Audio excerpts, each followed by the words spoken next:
so that I don't know.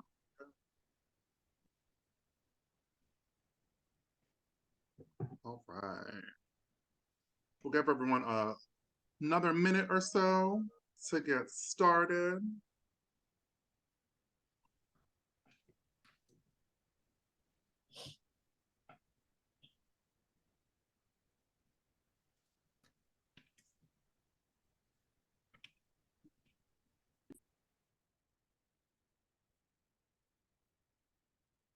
Again, please sign into the chat with your name, the organization that you represent, or university that you represent. We will get started soon. Good to see everyone. Thank you for joining us. I'm super excited about this conversation. I'm super excited to have these amazing ladies in this space.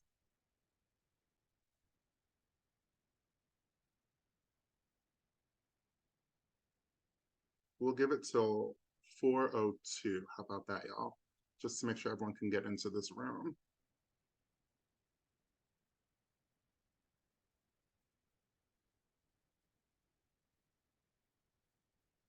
If you're just joining us, please jump into the chat. Let us know where you're from, what organization, what school you represent. Happy to have you here. I know we have some HU in the house.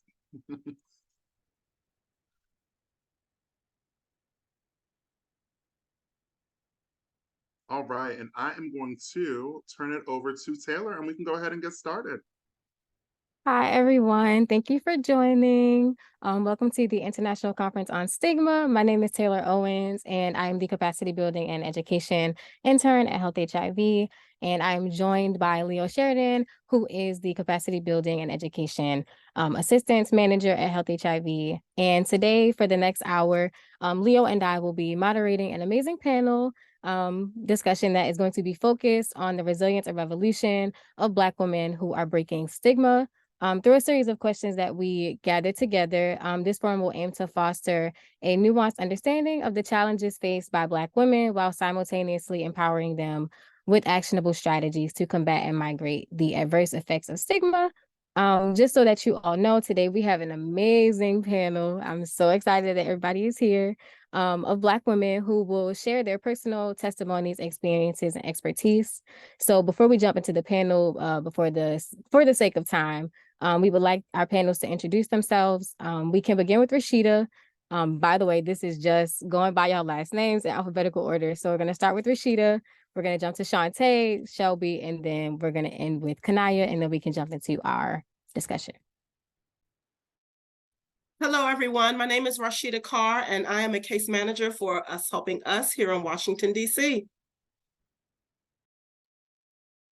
Hi, everyone. I am Shantae Spriggs, and I'm here representing myself. I'm the CEO and founder of Impel Coaching and Consulting, LLC, and I'm a woman that's been living with HIV since 2010, and I'm excited to be here. Hi, everyone. My name is Shelby Wallington. It is so nice to meet you guys. I'm the Director of Housing and Wellness at Community Family Life Services. Good afternoon, everyone. My name is Kanaya Walker. I'm the lead of Linkage to Care and Community Engagement at Heart to Hand, located in Prince George's County. Leo, would you like to introduce yourself, even though I already did? Hello, everyone. Thank you so much for joining us. My name is Leo Sheridan. I'm the Capacity Building Assistance Manager here at Health HIV. Super excited to be here amongst all these beautiful Black women and can't wait for this dialogue to get started. Thank you to our panelists for introducing yourselves. I would like to announce that if any of our attendees have any questions, please feel free to put them in the chat. We will revisit them when we get to our Q&A session after our panel discussion. So we're going to start off easy with an easy question because I know we're about to have girl talk, and I'm really excited for that. So the first question that we have is, how has stigma affected the Black women that you see within your line of work? And what steps do you personally take to combat this? Anybody can share, feel free to all share, but it is completely your choice.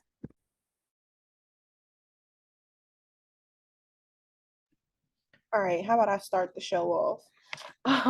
So the population that I work with is women coming home from prison, whom also may struggle or battle with homelessness, maybe some substance use. They can be victims of domestic violence, or they can simply just be reentry.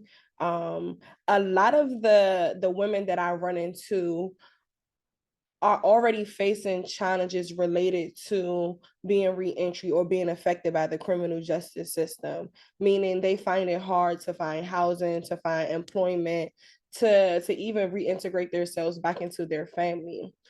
But when you add this extra layer of challenge, in this case, an HIV/AIDS diagnosis, it makes it just extremely difficult for them to build confidence in themselves. We find ourselves doing a lot of work with just helping the client build their self-esteem. A lot of our women have been in prison for 30 plus years, right? So they're trying to learn the community as a whole, and we focus on really just building that security and then help building that confidence, so that when they are out in the community integrating with people who maybe don't relate or don't understand, at least they have like this sort of kind of protective barrier of self confidence, like, okay, hey, I got a support team behind me, and we just gonna have to navigate this system until I can figure out what works for me. So we really find ourselves just trying to build this relationship with these women because of this consistent stigma and barriers in the community, in our world per se. And I'm just going to jump right on in. Thank you, Shelby, for starting the show. I have to say, as a woman living with HIV, but then also partnering with several organizations within the area, and then also having a passion to help navigate women through this, I've seen various levels and forms of stigma. So we're not only just dealing with the stigma of living with HIV, we're dealing with also the stigma of sexism, often racism. And I'm shy of 50, and I may be soon dealing with ageism. There's a lot of different factors and layers to this. And so I think what that does with the Black woman is often we are not sure how we need to show up, because we know if we show up in one particular layer, we're considered the aggressive woman. If I show up and I show the professional side, because outside of the community advocacy piece, I work for a global bank, so I'm a compliance analyst. So I can't show up too much professional when I go to the community, and so I found that I have to switch a lot. And one of the biggest things that I've done, I think that's helped the women that I've partnered with, is I've met them where they are, but I haven't allowed them to stay where they are. And so even though I may be in a different space, I help meet them where they are, but then help navigate them by exposing them to other ways, exposing them to professionalism, exposing them to education, exposing them to different restaurants, expose them to just taking a walk in the park, self-care. So I think that the key thing is recognizing that there is several layers to this stigma, but then also helping them navigate to a different part of it so they can see life from a different aspect, if that makes sense. And I can jump right in. As far as for me personally, like me being a Black trans woman, a Black trans woman, I think that me dealing with other Black trans women, I try to use my own life experiences, because I mean, I'm sure everyone knows that it's already a stigma of being Black and trans. So for me, you know, I have a lot of people, a lot of girls that I deal with that engage in sex work. So I always try to let them know that that's something that I've done in my past, so you too can make a difference and you can see where I'm at. So I kind of want them to relate to me. I kind of want them to feel comfortable. And even with me dealing with cisgender Black women, I think that I also can share the same story with them, because me have been engaging in sex work. Like, I mean, I let them know all the time that, you know, what type of men call my phone. A lot of men, they have called my phone, you know, that they are married. So I let them know that you have to be in control of your own sexual health, because you never know what your husband is doing. I meet a lot of women, they say, oh, I've been married for such and such years, but you know, you never know. And I always pose the question, are you with them 24 hours around the clock? And that's when they kind of get it. Okay, for me, working in the aging community, as Shantae just said, you know, I'm a little bit shy of 52 now, right? And so it's just almost a different form of stigma working with women who are 50 and older. And the biggest deal is them and being in relationships. And their whole mindset has completely changed because it's like, okay, I have this, I'm living with this. I'm afraid to disclose that I'm living with this. I'm afraid what people might say. I've even been working with women whose statuses and personal business has been put all over the internet. Can you imagine that type of stigma and that type of scrutiny that, women who I've been working with in the recent months have been going through? So, and also Shelby, when you mentioned re-entry, the stigma with being a woman, getting back into society again, you know what I'm saying? On top of living with HIV or whatever else that they may be dealing with, colorism, sexism, that is a whole nother umbrella of stigma that, you're having to work with. So I have to commend you on that. I didn't even think about the reentry programs and how that affects, these communities. And I want to jump back here quickly because y'all hit on some great points and I have some follow-up questions. I didn't think I was gonna have any. But first I'm gonna save my follow-up question for Rashida because you touched on some topics we're gonna get into.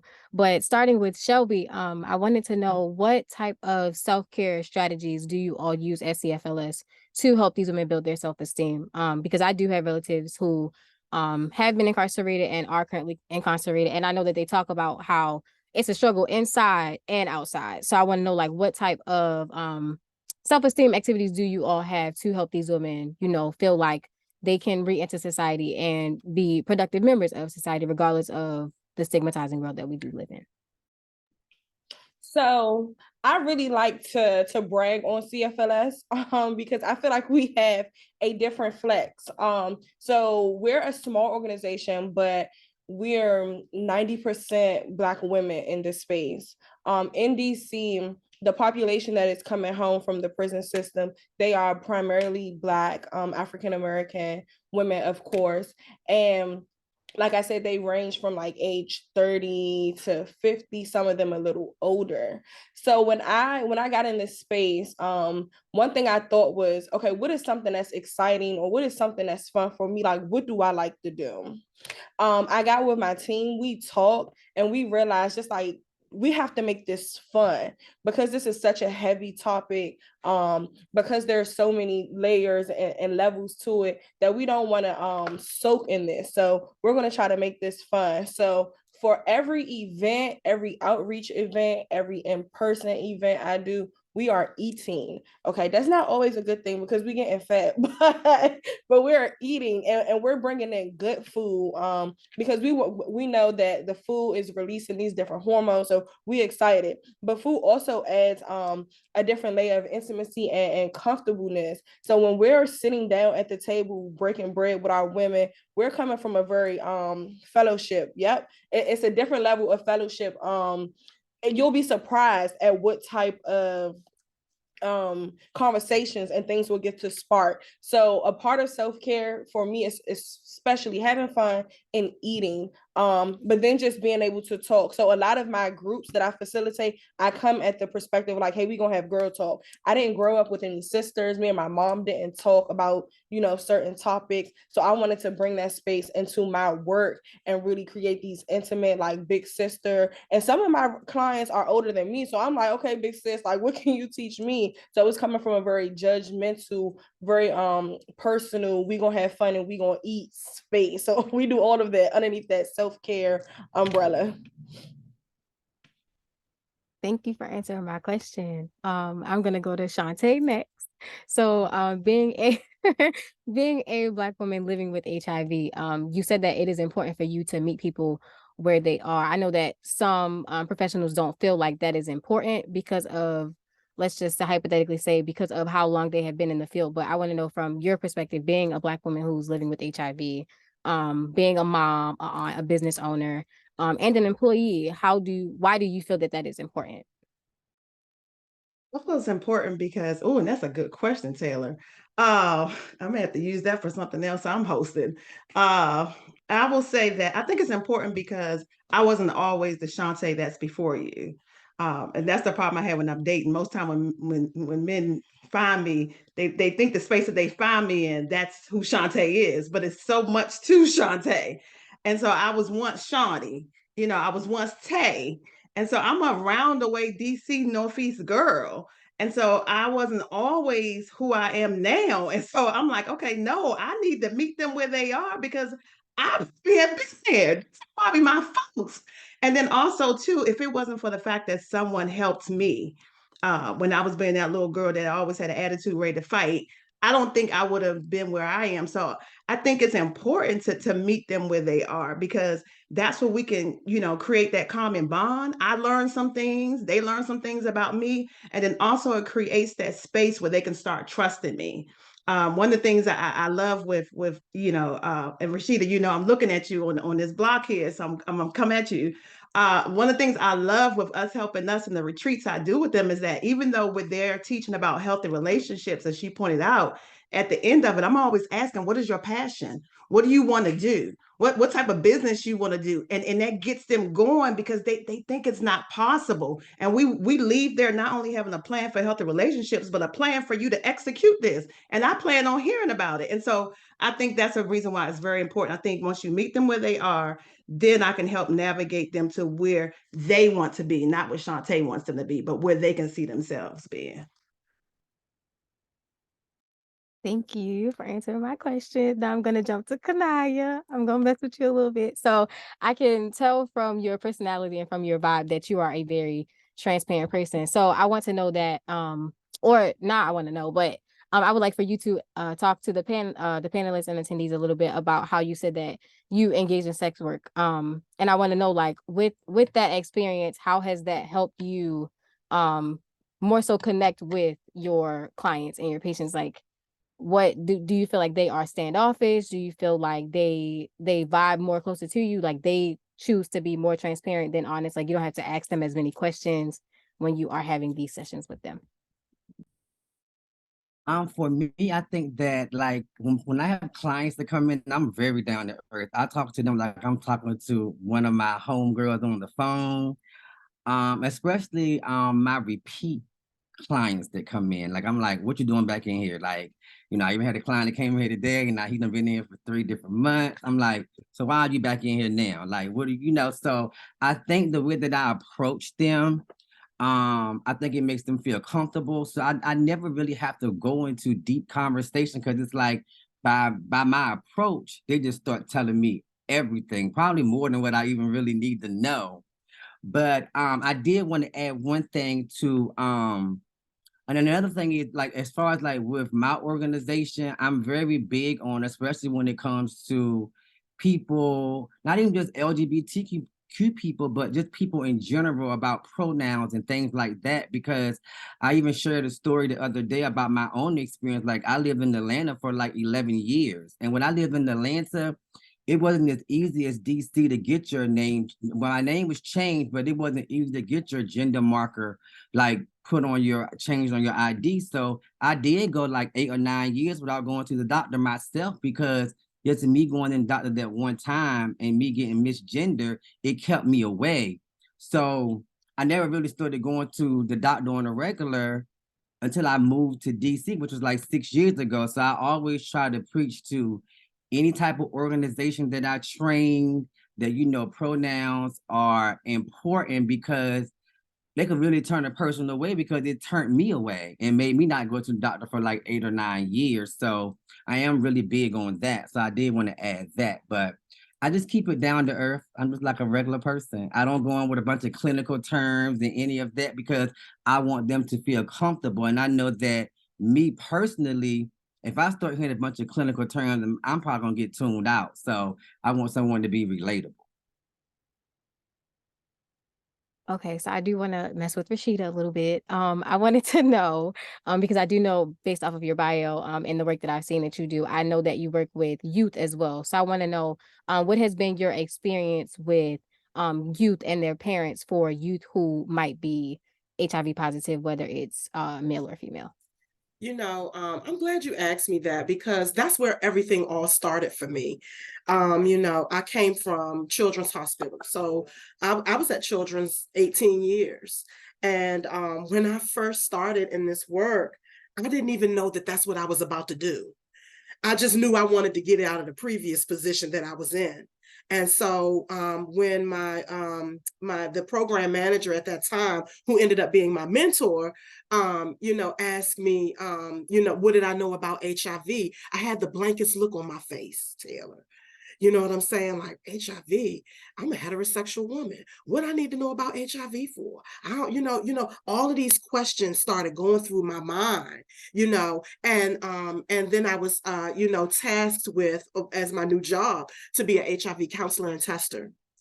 It wasn't until I had my first positive that I really understood the impact. When I had to go in there, this green person who didn't know anything, who like reading up and going to all of these classes and seminars and things like that to be ready to do what I do, to have to give that first HIV positive diagnosis result was one of the hardest things I've ever had to do. And then having to link that person into care was even harder. And we're talking about teenagers who lie. The first thing to come out their mouth is a lie. You know what I mean? And the passion just grew because as a single mom, all I could think about was, what if this is my baby? What if this was my daughter? You know what I'm saying? Especially working with LGBTQ youth is where the focus ended up being.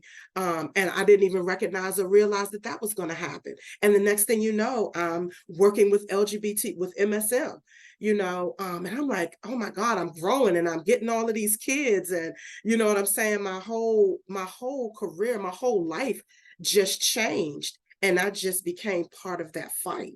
With youth, now seeing them grow, even losing some, has really affected me over the years. And so, I always say that you just never forget where you come from, and if I have that chance to just let people know and let you know, hey, this is where I came from. And this is how I've evolved and grown because of youth. They keep me looking like this. You know what I'm saying? Your youth keep you looking good, and you got to be there to be able to, you know what I'm saying, help them, and develop them, like Shantae was saying, and letting them know that, there are so many spaces that you are going to fit in, and I'm gonna make sure that you get there. But then I'm gonna need for you to stand next to me to make sure that you evolve into this person that you want to become. But I'm gonna help you get there, but it's going to be a point in time where you have to stand up and you have to start advocating for yourself, as well as advocating for those who can't do it for themselves. So it just sort of grew from there. And, I'm very proud of those moments that I was able to have that long in that type of setting. So thank you for asking me that, Taylor. You're welcome. She just preached to the choir, and she keeps on topics that I want to get to later down the line. I'm not gonna pick on you no more. But I don't want to. I know I said I was gonna wait to do the Q&A, but someone asked a question, and it is for Shantae. They said that I see that there's one woman here living with HIV, but do you all feel that lived experience can help those women who are struggling with stigma? Being a woman who has lived with HIV for 26 years, I have learned that someone living with HIV who looks like them are the ones who can reach the woman. It is not always about being book smart and having a degree. I know if I had someone living with HIV in the 90s that could have helped me, it would have shown me I was not alone. So Shantae, please comment, and anyone else feel free to chime in. Well, first I have to commend the person that actually put that comment and brought that up. That speaks volumes for you. I would have to say that it really takes, I would say, a lot, because there's so much that we have to navigate through as a woman that's living with HIV. So many different spaces that you have to navigate through mentally. Because I'm advocating for people, but I had a big time not advocating for myself.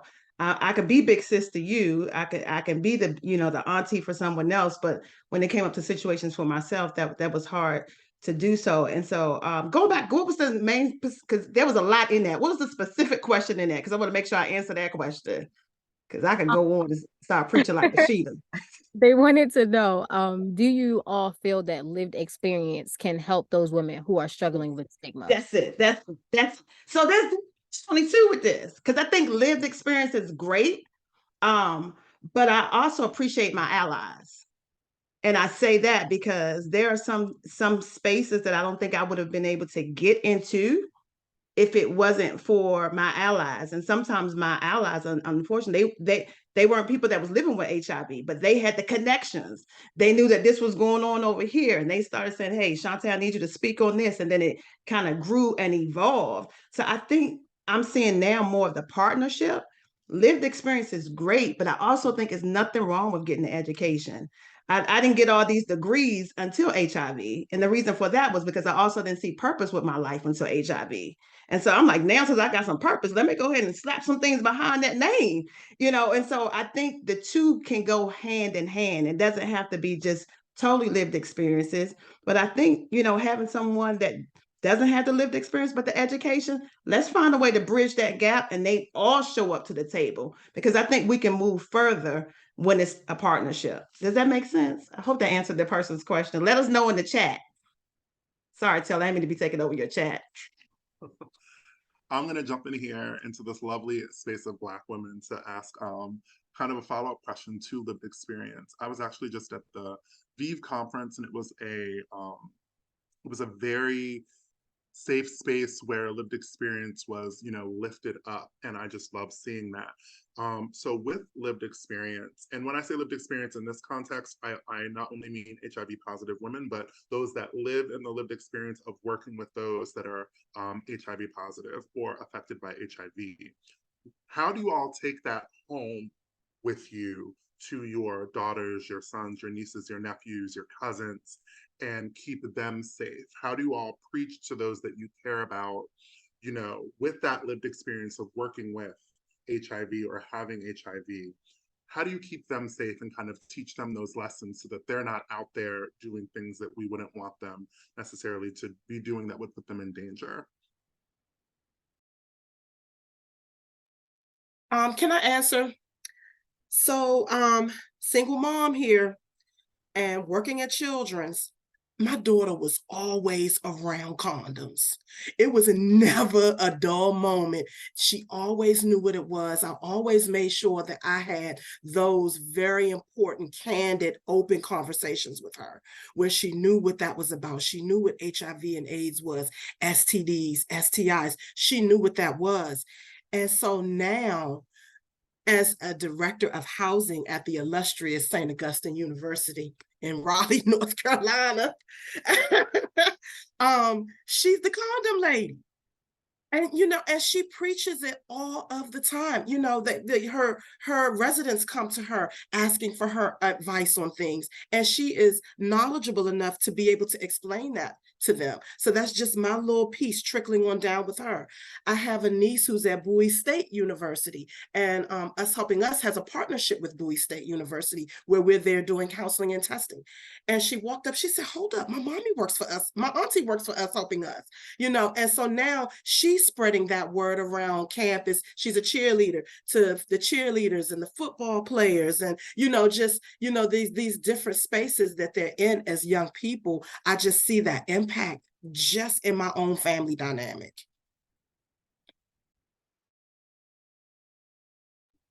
Can I jump in?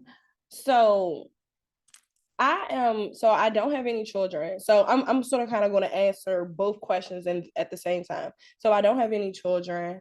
I'm not reentry. I am not living with HIV and AIDS, but I am an ally. Okay. Like I ride for my population and for those particular populations that are being marginalized.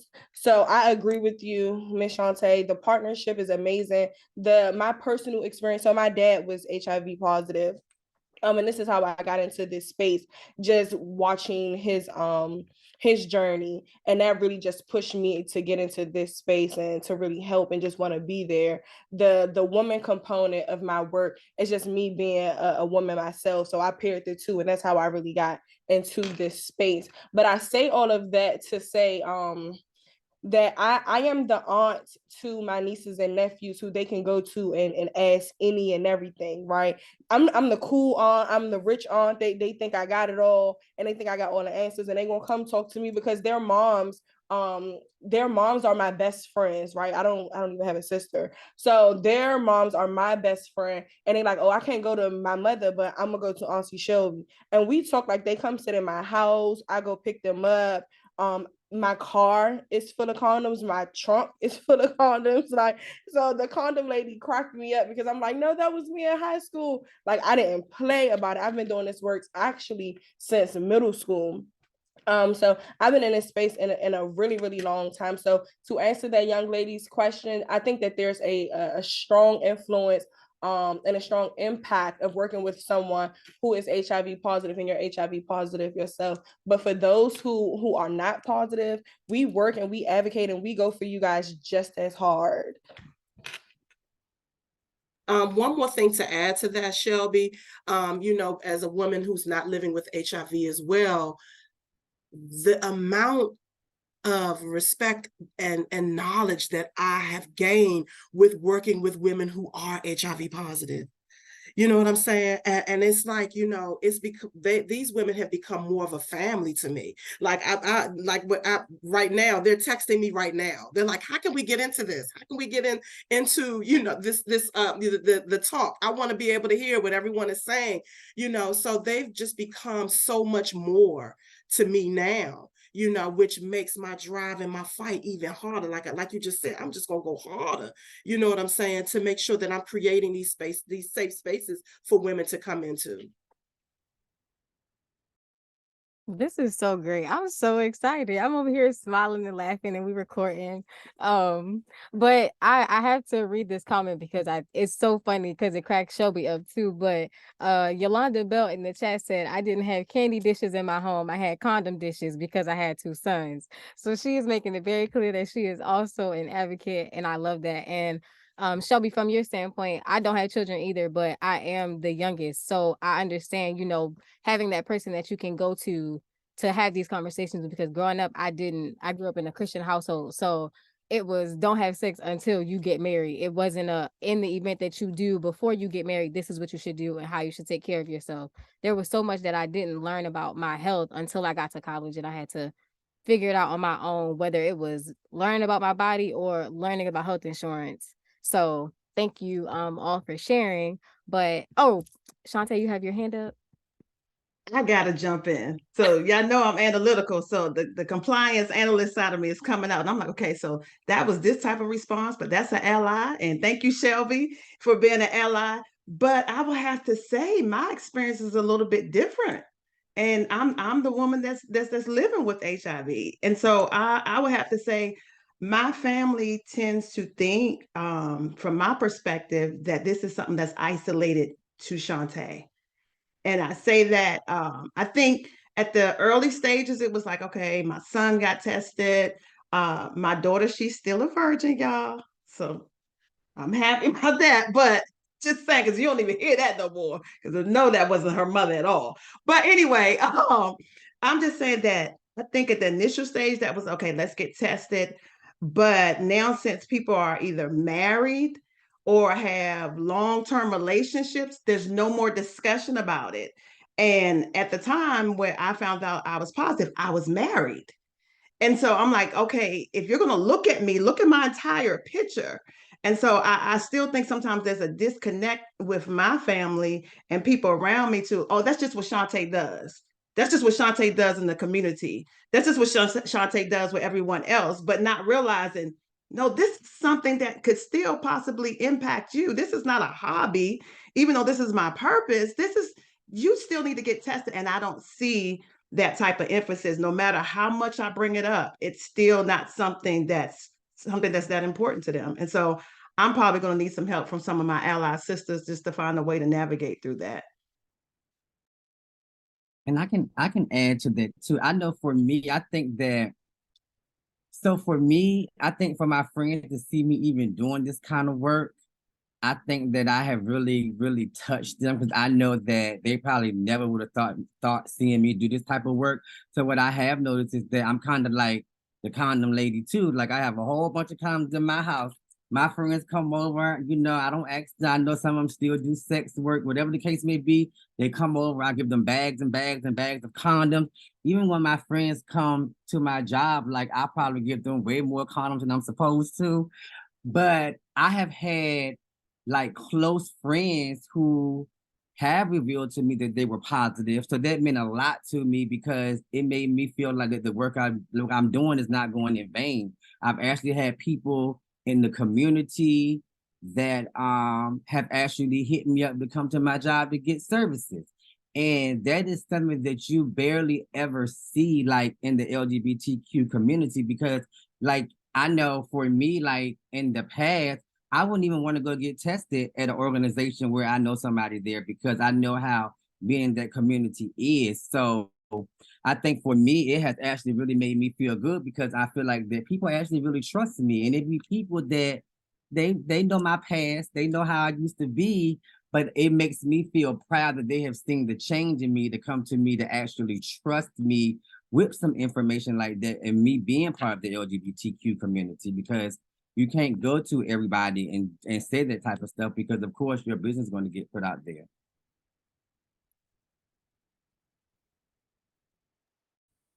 Thank you all for responding. Shantae jumped in. She started a whole nother conversation, but it's needed. So I do want to shift gears a little bit so we can ruffle some feathers. So I can get some honest answers, some honest and transparent answers. So I want to first share that I am the product of a Black woman living in America and in Baltimore City who is HIV positive, and she has been for some time. And I want to say after a semester of being at Health HIV, she told me in January, like 2 days before my birthday. And for 2 days, she was like panicking. She really didn't know how to tell me. We happened to be sitting on the couch and she was looking at me and I'm looking at her and she dropping hints and I'm like scratching my head like, girl, just say it, just spit it out. But I kind of knew, but I wanted her to say it to me. Like I wanted to hear those words come from my mom. So I want to know based off of what I learned from her and her reasons for not telling me. We all know that we live in a culture where Black women stigmatize other Black women. It's very evident in social media, on all platforms, Instagram, Facebook, TikTok, in articles. We see that there is a lack of published information on Black women having HIV, and we are some of the leading cases, right? And it didn't even originate from us when it was put into the public. So I want to know from your perspectives, all of you, I want all of you to comment on this. I'm throwing that out there. So don't not take yourself off mute.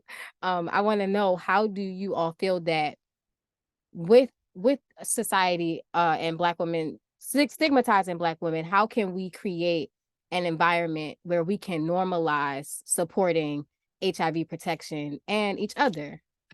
So whoever wants to go first, feel free.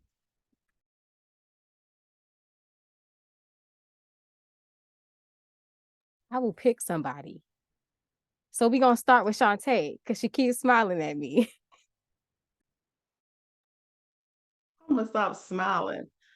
I think I pause because that's loaded. And I think it's two parts to that because it's like you want to normalize HIV and having that discussion and destigmatizing it with women, but then you want to normalize kind of like sisterhood with women. So to me, it's like I got stuck on that because I'm like, well, first thing we got to deal with the fact that it's okay that for me to recognize that Shelby is my sister, Rashida is my sister, Taylor is my sister, and not be jealous and have those issues that sometimes Black women tend to have. So I think if we can normalize the fact that, hey, we are in this all together and we're one, I think then we can add the layer of having the tougher conversations. But we can't get to that until we first realize that, hey, my sister is not a threat to me. My sister is here for me. And so that's what I have to say about that. But I think I don't know what we can do to pull things together with more sisterhood. That's what we have to start. I don't know what that looks like. Whether it looks like we got to join Shelby's support group where they have a lot of food, but I think that's where we have to start. So what that looks like, I don't know. Maybe my other sisters can help me with that. But I think we have to normalize the fact that we can be sisters and it's okay first.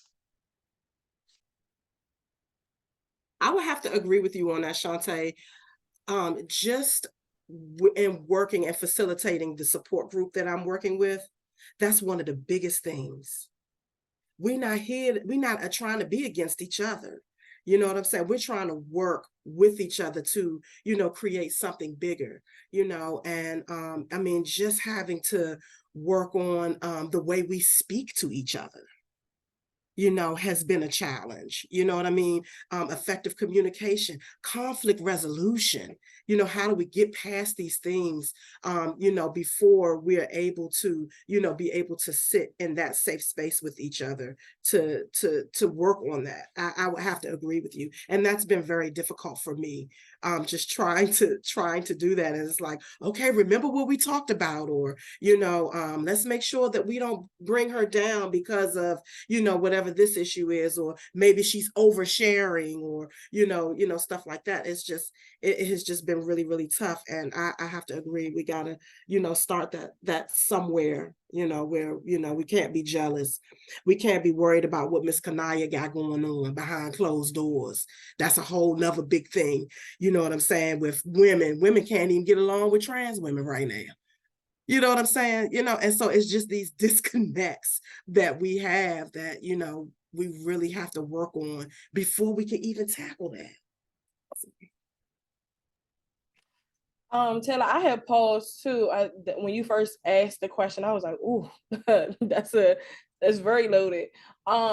So there's a few things, because I don't know if there's one specific way that we can sort of kind of go about overcoming this, but I will say that practice what you preach. So it took me a very long time to feel comfortable in a space with all Black women.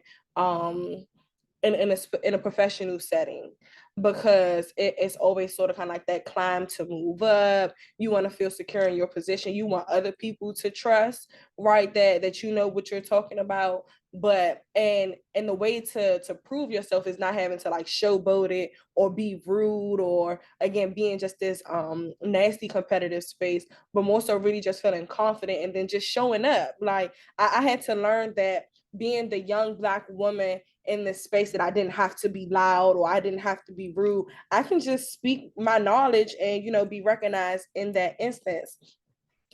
So I'm not a Howard University graduate either. I'm just telling all my business, but I did graduate from Trinity, and Trinity is an all-girls school. So fresh out of high school, I just jumped into this all-women's space, and it was rough. But I will say that it did paint that trail for me, because now at my current position, there's all women, and I didn't know that going into the space, but it really just helped. So I'm gonna say practice what you preach.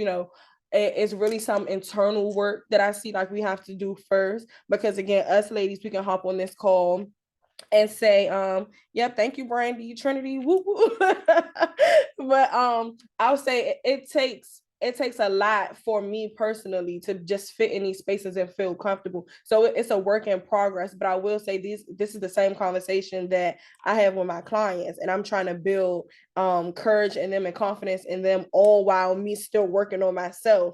We're on this call right now and we smiling and we happy go lucky, but if I get out in the street and I'm driving behind, Rashida, I'm like, move your car. Like we argue, we're in a full-blown rage argument. So just try to really practice some of these things that we want to see. I think that goes a long way.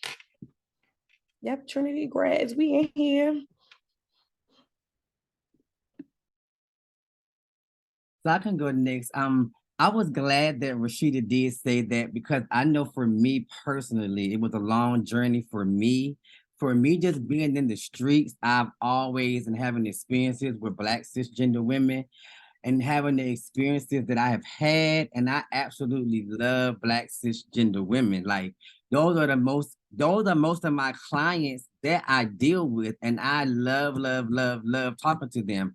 But I think even for me, like me coming to Heart to Hand, I remember when I started off at the health department, I was a health impact specialist, and they sent all of us to different organizations. And I was the only person that they sent to Prince George's County. Everybody else went to organizations in DC, LGBTQ. I get online, I research Heart to Hand, and first thing I'm seeing is Heart to Hand, cancers, Black women living with HIV, blah, blah, blah, or whatever the case may be. That automatically turned me off from Heart to Hand. And I begged and begged and begged not to come to Heart to Hand. But me being at Heart to Hand for like the past 5 years and working with all cisgender women of color, I think has probably been like the best experience of my life. And I have learned a lot here. I preach to my friends all the time, like, cisgender women, they are not bad at all, because honestly, like meeting people like Shantae through Heart to Hand, my own supervisor, like I wouldn't even probably be sitting on this panel without my supervisor or the people here, the women here at Heart to Hand, because I remember when the first time I ever got asked to be on the panel, I had never been on the panel. This was at the University of Maryland. I think they only wanted me on the panel because I was trans. And I'm like, I don't want to be on no panel. To that being my first panel 4 years ago and having all the women at Heart to Hand to uplift me, Shantae always mentioning my name. And so I agree with everything that everyone said, but I do feel like that there is a disconnect when it comes to Black trans women and Black cisgender women. And I am trying to be the person to help bridge that gap. Thank you for sharing. That is so touching. And I love I always make it known that there's a difference between honesty and transparent, and you all are very transparent. You're sharing more than what it is that we are asking of you. And I can tell that the attendees are very, very engaged because they are blowing up the chat. So I do want to jump into our Q&A for the sake of time, but I am going to ask one more question after the Q&A. I see that Brandy Smith and Amber Reed have their hands up. So whoever would like to take themselves off mute first, or put your questions in the chat, and we can just open it up to anybody else if you have any questions.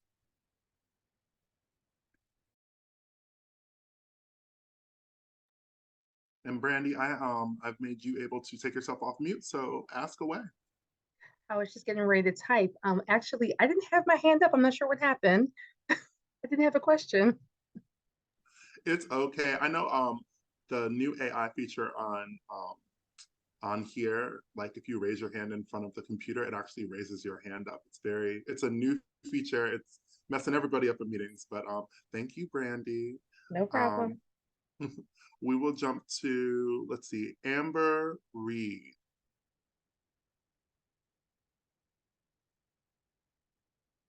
You can take yourself off mute, Amber, and ask your question.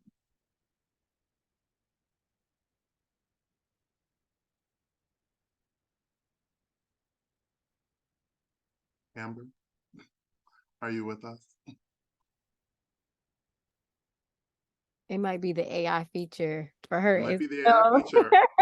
But I have a question. I want to know, because I'm looking at everybody's bios and I see that Shantae, Leo, first off, we are outnumbered. That's the first thing. Well, I'm outnumbered because Leo, you're a DC native. But Kanaya, you're from Virginia. Shelby, Shantae, and Rashida, you all are DC natives, and I am a Baltimore native. So I want to know, Kanaya, this question is for you. You said that you lived in Atlanta, and you have said over and over again that you are a trans woman. So I want to know, because you talked about it a little bit earlier, what were the major differences that bothered you, outside of you not, being able to go to a doctor? First, what were the major differences? And I want to know how all the panelists feel about those differences, being as though they are DC natives.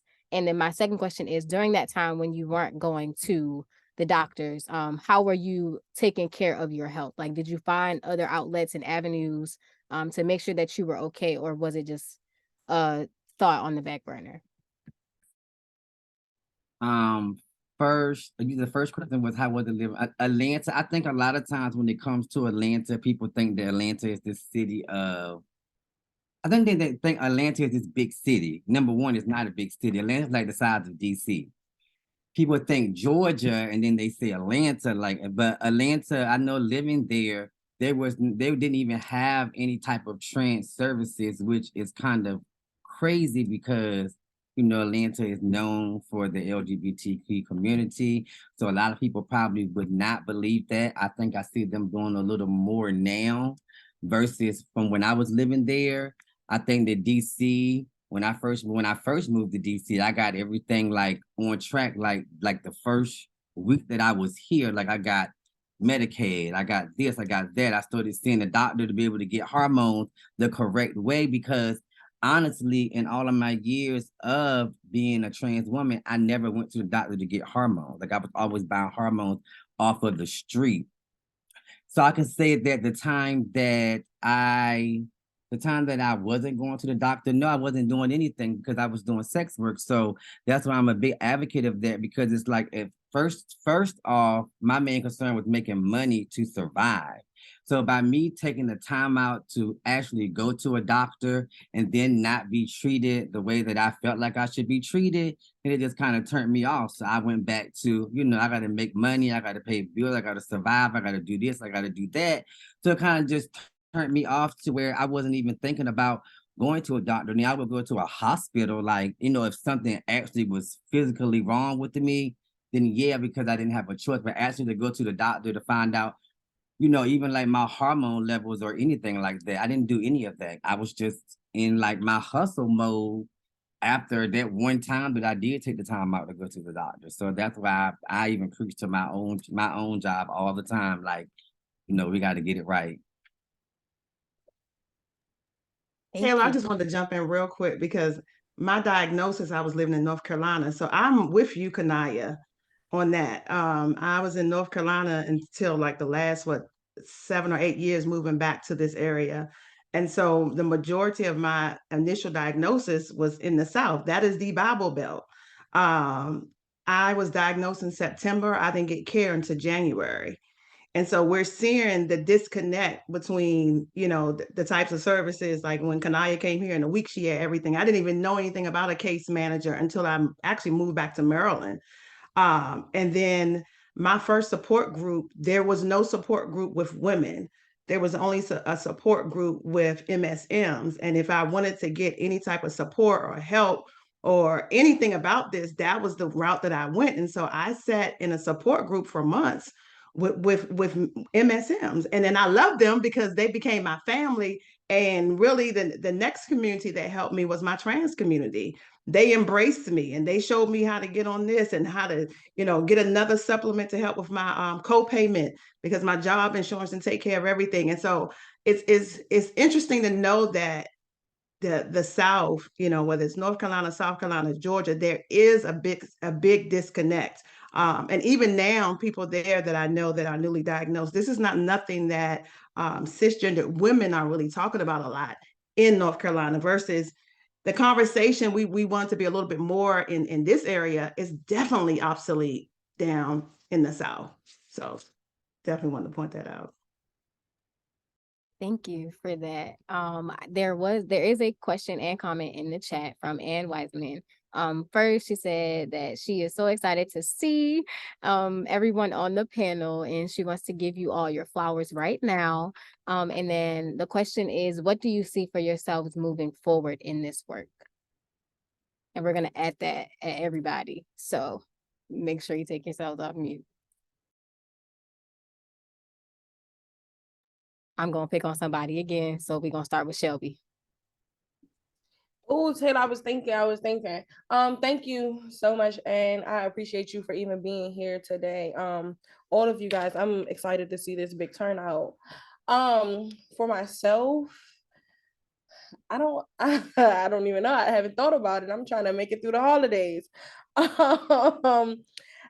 That's a good question though. I don't know. I recently graduated with my master's from Simmons. So I do have my master's in social work, but I just have to find the time. Thank you guys. I have to find the time to go get my license. So that's something that I really want to do.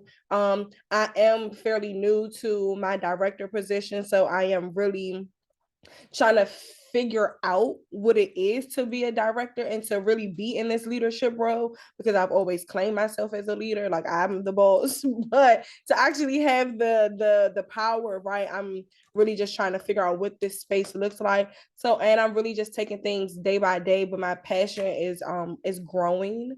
That's it. I think that's the best I got for you. Thank you though for that question.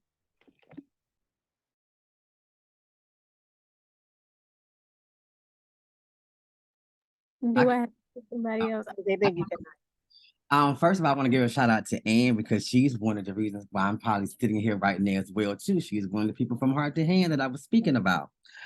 But me, I want to be like Shelby. I want to be a boss. Like I want to be the person to be able to get people what they need without having to go through a second or third party. So whatever that looks like, that's where I'm trying to be.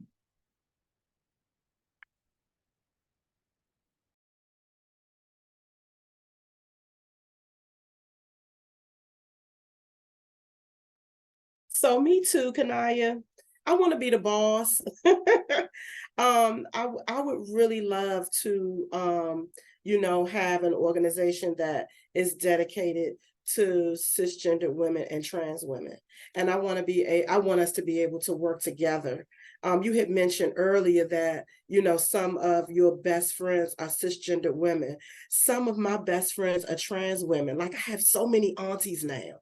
You know what I'm saying? And I wish I would have had them growing up because I probably wouldn't have made some of the stupid decisions that I've done in my life if I would have had my auntie Patties and my auntie Wilhelminas. You know what I'm saying? I wouldn't have done these things. But I would really like to be in a space where we are able to work together because I feel like as women, it doesn't matter what your walk is. Nobody will ever be able to walk in your shoes. You know what I'm saying? We're the only ones that can walk in our shoes. But if we're together, then that is just such a stronger unit. You know what I'm saying? And I think that that's the type of space that I want to see myself in.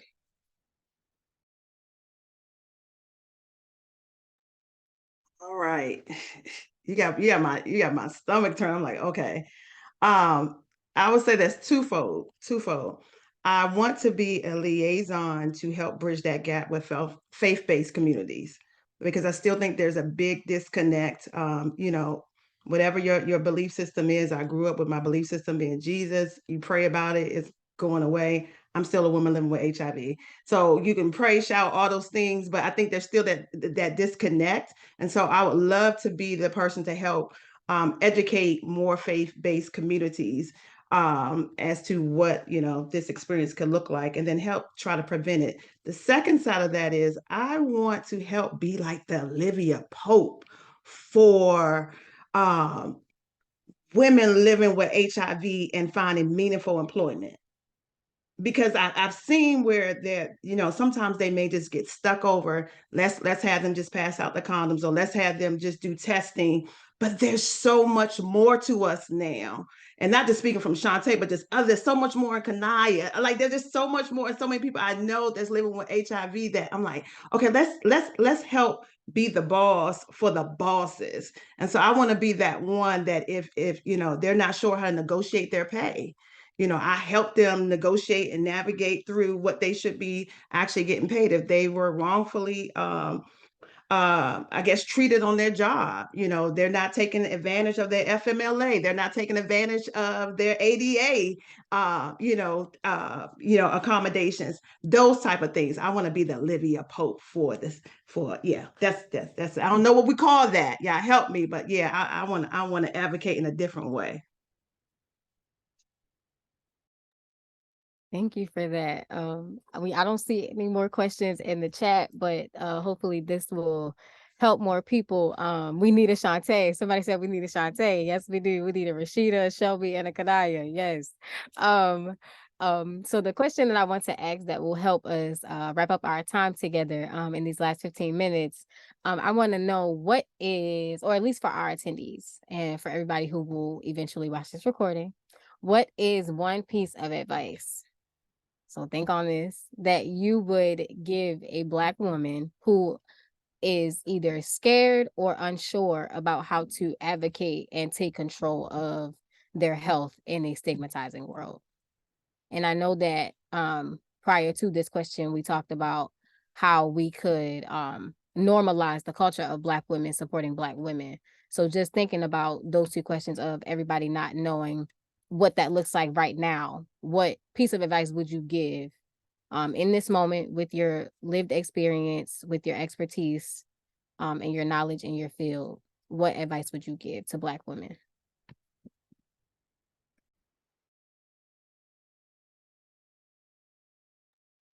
while you all are thinking, I'll come back off mute. I'll say for myself, being an ally and a daughter of a Black woman who is living with HIV, I think for me, and I'm young, I'm a baby, and I'm new to this. So I would say for myself, I think I would just continue learning, sitting under women who are wise and who are open-minded, and who have the information and who was here before me, pouring into me, because I feel like my generation, at least, I think I'm Gen Z.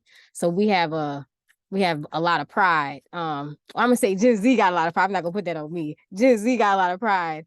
And Gen Z has a bad tendency to not want to listen or to take advice and be poured into. And I wanted to be the opposite of that. So for me, I would just say to learn instead of communicating what it is that I think that I know when I really don't know. So that's my piece.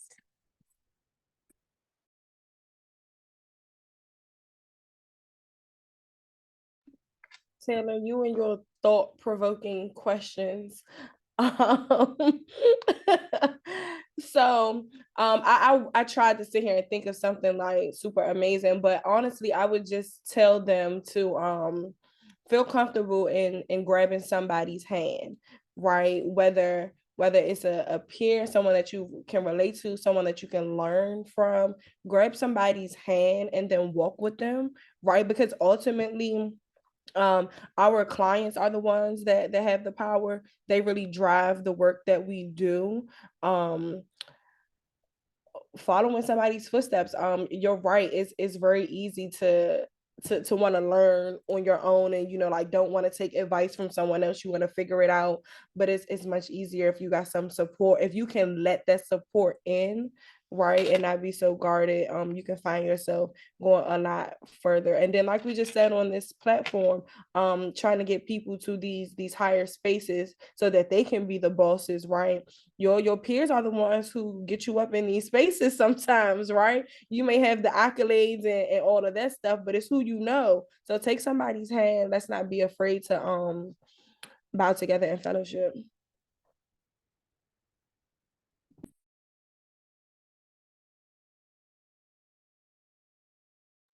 I'll jump in real quick. I would have to say, just stay future focused. And what I mean by that, for any woman that whatever she's facing, whatever stage she is in her life, one of the things I do is I always try to think of my future.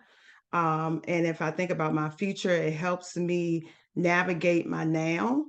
And so also because of my future, I know because I have a future and I know I have an expected end and it's good. I make sure that I do things to protect my future. So that means making sure I stay on top of my wellness, making sure I stay on top of not only my mental wellness, but making sure I stay on top of my doctor's appointments, making sure I get tested for everything else, And so I just say stay future focused. As long as you stay future focused, you won't stay stuck in the now, because there's definitely more. I can go next. I would say be open and be transparent, because you never know who may have the same story as you, or a similar story as you. Probably 5 years ago, you would never see me being this transparent, and I would just say it works. For me, it would be, you're not alone. You know what I'm saying? Although you may feel that way, you're not alone. There are, so many people out there that, are willing to walk with you, and like Kanaya said, you just got to be comfortable in that space to be able to step out and like Shantae said, or Shelby said, grab somebody's hand and walk with them, because you're not alone.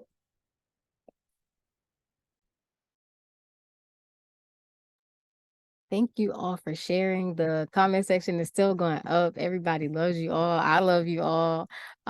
We are coming to a close here because of time.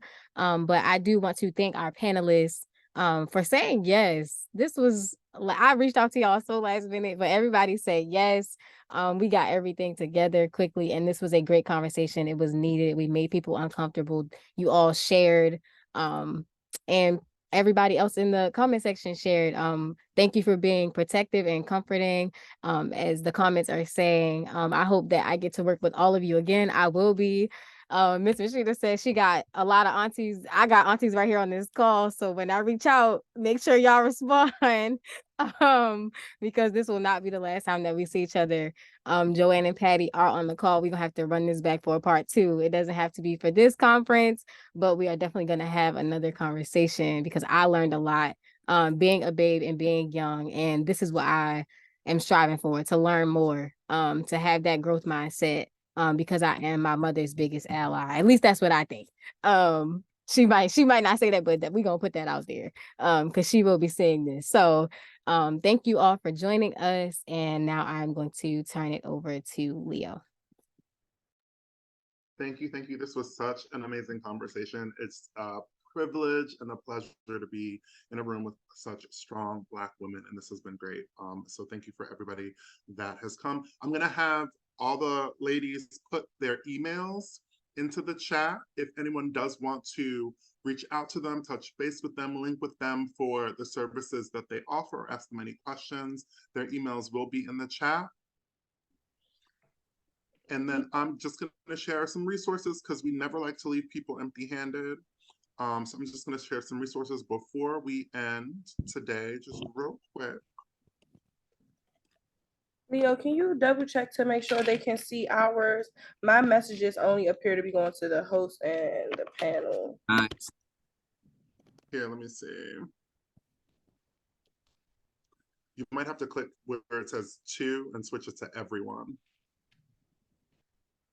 It doesn't give me that option. Yeah, oh, interesting. All right, I will copy and paste these into the chat real quick. So this is Miss Cars, Miss Rashida Carr. I will copy and paste this one into the chat. And if you want to reach out to any of these lovely ladies to ask about the resources that they have, the programs that they offer, please do. Did I miss anyone? Me, Kanaya. Oh, my eyes are so tired at this time of day. Did you type it into the panelist one, Kanaya? Could you type it in again and then I'll copy and paste it, please? Thank you. I just got new glasses and I don't have them on. Don't tell anybody. All right, and then this is No, it's one. I'm sorry, it's 1D. I put 2 Ds by mistake. It's 1D. I got you. Okay. .org. There you go. There we go. All right, and then I'm just going to quickly share these resources. All right, so specifically for Health HIV and then the National Coalition for LGBTQ Health, we really want to stop HIV together. That is part of the national campaign for ending the HIV epidemic. For more information, you can visit the site here. And there's a lot of stuff on the site, you all. There's social media toolkits, printable assets, so many resources. So take a photo of this real quick. It's super easy. www.cdc.gov/stop HIV together. All right, and then I just got one more slide for you all. And these are some Mpox resources. Monkeypox is still definitely a thing. We are still seeing it in clinics across America. So the National Coalition for LGBTQ Health's Mpox Resource Center provides the latest information on Mpox virus transmission, prevention, testing, and treatment. And all that can be found here at the site. The CDC provides information on Mpox vaccines, prevention, exposure, and treatment. So that is available at cdc.gov/mpox. All right. So I just want to thank again our amazing, amazing panelists. I want to thank all of you for joining us. This has been amazing. I hope we can get together again soon and just like dish and, get into some of this stuff because we have, this really only scraped the surface and we have so much more to talk about. So much more to talk about. So thank you everyone for attending and we will see you all next time. Yeah.